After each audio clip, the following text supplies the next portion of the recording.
Hello! Second time lucky. Just did a couple of minutes of this filming and ran out of space, so here we go again. Welcome to part 3 of the Tamiya Holiday Buggy restoration project. Done a couple more things since last time, so I thought it was time for another update. First thing that's the main difference here is I've got radio gear installed now. There you go. So I did have vintage radio gear that came with the car, 1978 model Acoms radio gear. Discovered how disadvantageous the old stuff is, especially it's pre-BEC, pre-battery eliminator circuit. So with that old radio gear I had to have a 4 AA radio battery pack inside just to power the radio gear. That's additional to the car battery. So that's such a major inconvenience. I mean that was outdated in the mid 80s when they introduced BEC. But yeah, having another extra 4 AAs in the car to have to charge up, it's a bit of a nightmare. So I just decided I had to be realistic and get a new radio gear. So this is it. This is cost about £33, something like that. It's the cheapest stick controller you can get anywhere these days, as far as I can see. Now this is a Chinese thing, pretty cheaply made, obviously. It has the same issue as the same set that I got for my Scorpion, in that the battery meter isn't real. It doesn't actually do anything. It doesn't even have any LEDs behind there. I've looked. Basically, you get a power light which starts to blink when it gets to a certain low voltage. So that's the only battery indicator. Other than that, it does everything that a stick controller can do. It's got trims, 2 channels, servo reverse on both channels, everything you need basically, so that's good enough. This one's branded as Code RC, but the same thing that I bought for the same price for my Scorpion was branded as Tamiya. So it's obviously made by some Chinese company, I'd imagine, who just sells it on to be rebranded. But as I said, it's the only reasonably priced stick controller you can get these days. This style of control is completely outdated now. All of the companies pretty much only make the trigger style with the little steering wheel on, which I just don't like. Just don't like those controllers. I mean, I must admit I haven't spent a lot of time getting used to them, but I was brought up with these stick controllers and I just feel a lot more comfortable with them. Definitely drive better with them anyway. So there you go. So the radio gear is installed. There's the receiver, very small little thing, easy to set up. 2.4 gigahertz aerial. Now, to get this aerial in, this is not the correct location for the aerial. That is actually meant to be on the back, in that hole there. That's how it's designed. But the aerial cable for 2.4 gigahertz is really short, which is a good thing. As you can see, just a few inches long, whereas an aerial cable for the old 27 megahertz systems could be 3 or 4 or 5 times longer than that. So basically, this was decided this was the best position for the receiver. So I've had to, because the aerial wire is so short, I've had to make a new mounting system for the wire. Probably can't see very well here, but let me see, can we get a bit more light on the subject? That's a bit better. So I've basically super glued a little tiny bit of rubber onto the inside of the bathtub chassis. There, you can see it there, a little rubber tube.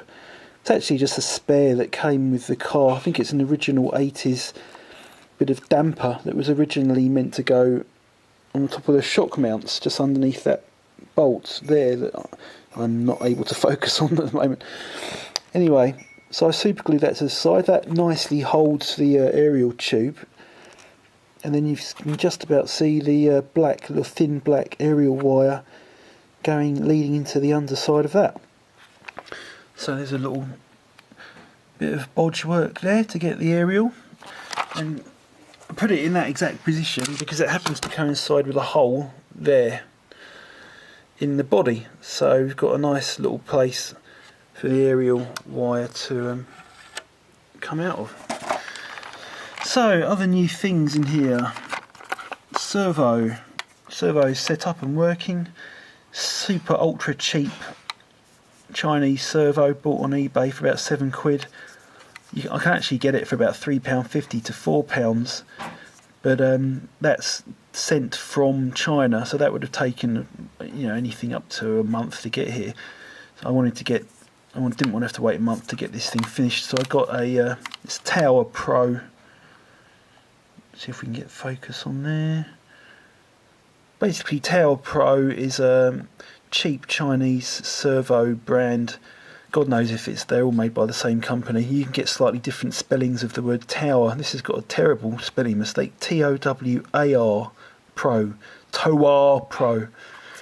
I've seen about 3 or 4 different spellings on these models of servos. This is the MG946R. The other Tower Pro, which is popular, is the MG995, I believe.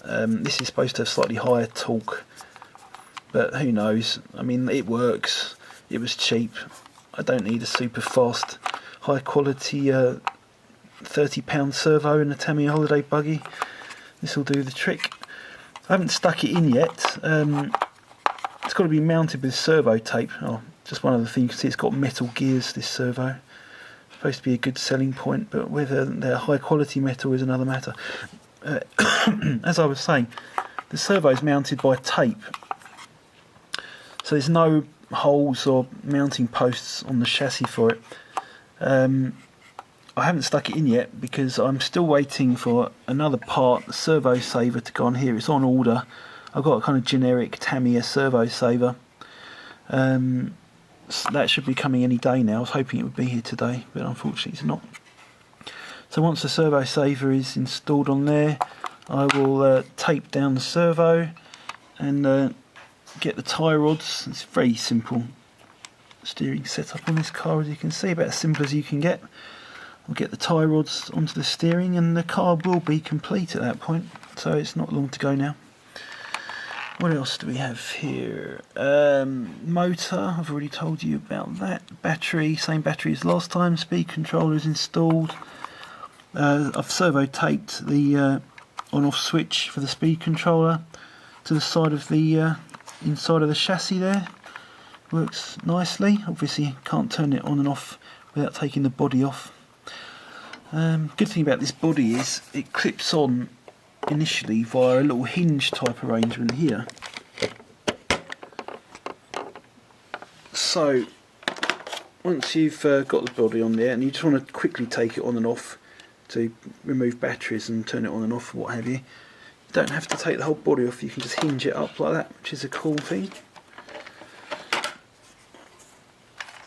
Right, other things. So I've done a bit of work on the actual body. Now, this holiday buggy has got a few notorious weak points. One of them is the shock mounts, which I've wanted to detail about on my last video. I've sorted that out. Apparently that fix seems to have worked absolutely fine. The body, now it's got some notorious weak points here. So the points where these two struts join onto the main body, very weak. If the car was to roll, or if you bashed it on the roof for any other reason, or the top of the roof hit something, or something hit these side on, they just break. One of them was broken when I got this car. It was also broken at the top, so another two weak points at the top joinings here. So I've sorted the top ones out. Let me see. See those screws, screw heads? Now I've got two. There you go, it's a bit better. Two, as you can see, there's a kind of bit of black, thin black plastic strapped around the blue plastic bars being held on by the original screws.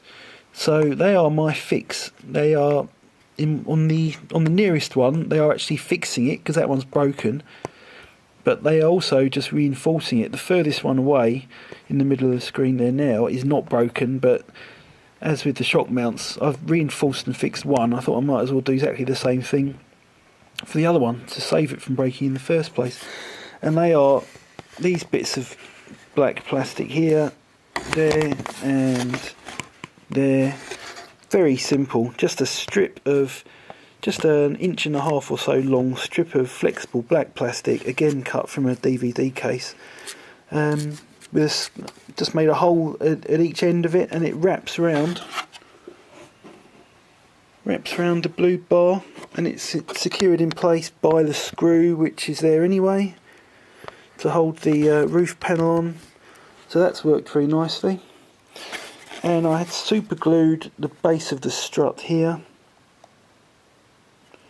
So as you can see, there's again I used a very small piece of plastic. There's another kind of reinforcement, super glued the base of the strut back onto the body, so it's there. Seems to be holding at the moment.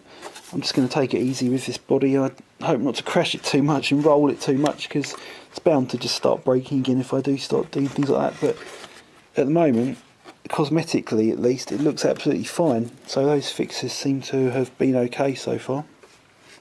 The rest of the body is in very good nick. Some of the stickers are a bit crap, as you can see. Whoever put these stickers on, God knows how long ago, maybe sometime back in the 80s, didn't do a great job of it. But I can live with it. As I said before, I could always get some new decals.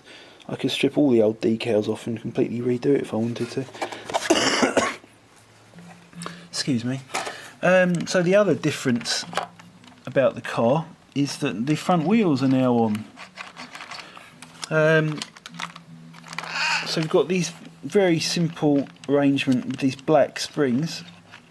I bought 2 new black springs, which came with the long screw, which is, you can see the head of it sticking out there. Let's wait for that to focus. It's not going to focus, is it? So that, see that head of the screw protruding there? That's the shaft. Got 2 of those, almost focused then. 2 of those and 2 springs. The original springs that came with the car, they still worked all right. They were a bit rusty and a bit creaky when you used them. So I thought I'd just I saw the screws, the springs on eBay for about £7. I thought, I'll just get them. It's not too much. It's worth it. They look a lot nicer as well. They're brand new, never used. I believe that. There's not a hint of rust on them like there was on the old ones. So wheels are installed. Looking a bit askew there with no steering rods to hold them in place. But suspension works about as well as it's ever going to work on a holiday buggy. There you go. And rear suspension's working absolutely fine. I've got to say the back end of the car is in great nick. Since having cleaned it up, it's pretty much almost new. And another thing I noticed, a lot of the second-hand holiday buggies I've seen on sale on eBay have been scratched up to hell underneath. This one's had very little apparent use. There's a few little tiny scratches there, but nothing of any importance. And the rest of it, pretty much since I've cleaned it up, looks brand new. And the bottom of the car's looking pretty good as well. I've got the bumper on. I think that's another difference. The bumper wasn't on last time. I've also there's a big pointless hole in the bottom of the chassis, which is underneath the battery.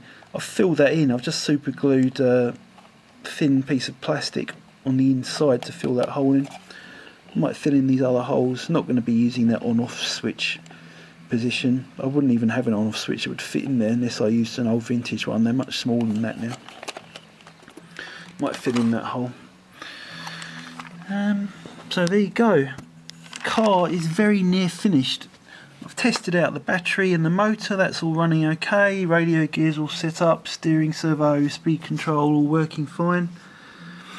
All I've got to do now is get the steering servo in, get that working, get the body on, and we'll be away. Let's just put the body on now. The official unveiling of Tamiya Holiday Buggy with body attached. Hold on a second.